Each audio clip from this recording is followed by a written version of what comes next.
नमस्कार, हेरिटेज दर्पण गाथा राजस्थान में आपका हार्दिक स्वागत है। मैं हूं पूजा सिंह। दर्शकों, क्या सांभर झील की आबो हवा से टीबी जैसा रोग ठीक हो जाता था?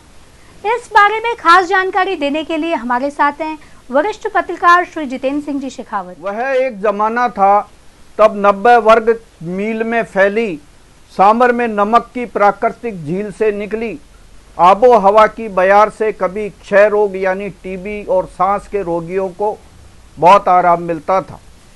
करीब 8 से 10 फीट तक जल से लबालब रहने वाली झील की हवा में नमक का मिश्रण होने से सांस और टीबी के मरीज महीनों तक सांभर में रहते थे। वो जमाना था जब टीबी का रोग बहुत ज़्यादा था और प्लेग के बाद तो टीबी बढ़ गई।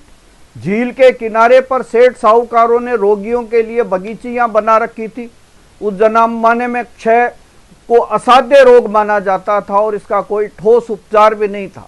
सुख सागर, गुलाब सागर और सीता सागर के पास रोगी झील की हवा का सुख भोगते थे। वे कई महीनों तक झील की आबो हवा का सुख लेने के लिए वहां रहते थे और उनको आराम मिलता था। अंग्रेज शासकों ने नमक कारोबार की इस झील के विकास में कोई कसर नहीं छोड़ी। उन्होंने वर्षों पहले झील को रेलवे लाइन से जोड़ा और नमक पिसाई के संयंत्रों को चलाने के लिए जयपुर से पहले सांभर में बिजली पहुंचाई गई। मानसून आने के पहले जल आवक के नदी नालों से अतिक्रमण रोकने और देसी विदेशी पक्षियों को शिकारियों से बचाने के लिए 40 स्थानों पर पुलिस की चौकियां कायम कर दी जाती थी। झील की भराव क्षमता को हमेशा 8 से 10 फीट तक रखने के हिसाब से 2.5 लाख टन से ज्यादा नमक नहीं बनाया जाता था। झील का स्तर बना रहता था तब 50 कोस तक का भूजल स्तर ऊपर रहता था। फुलेरा के कुओं में तो 5 फीट नीचे पानी छलक जाता था। वरिष्ठ पत्रकार और प्रमुख समाज सेवी कैलाश शर्मा सांभरवाला इस बारे में बताते हैं कि नमक के कारोबार में देश के नामी औद्योगिक घरानों की उस जमाने में सांभर में गद्दियां रही और राजस्थान का पहला केंद्रीय बैंक सांभर में खोला गया। अब तो सांभर की झील का वह पुराना वैभव ही नहीं रहा।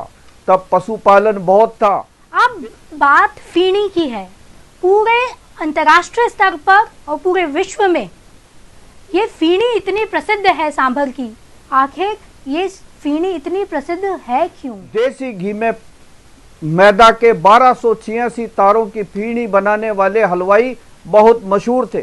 यहाँ की फीनी राजा महाराजाओं के यहाँ जाती थी।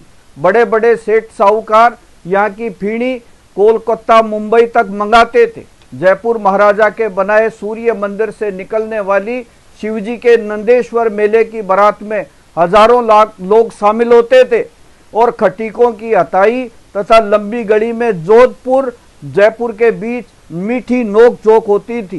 चौहानों की राजधानी रहे सांभर में पृथ्वीराज चौहान का किला खंडर हो गया है। शाकंभरी माता मंदिर की पहाड़ी पर जहांगीर की बनाई छतरी आज भी मशहूर है। अकबर को धार्मिक शिक्षा देने वाले संत दादू दयाल जी महाराज की झील में बनी छतरी और उनके चमत्कारों की कथाएं आज भी लोगों की जुबान पर है। तो दर्शकों, फिर मिलेंगे एक नई रोचक जानकारी के साथ। जुड़े रहिए हेरिटेज दर्पण के साथ। आपका बहुत बहुत धन्यवाद।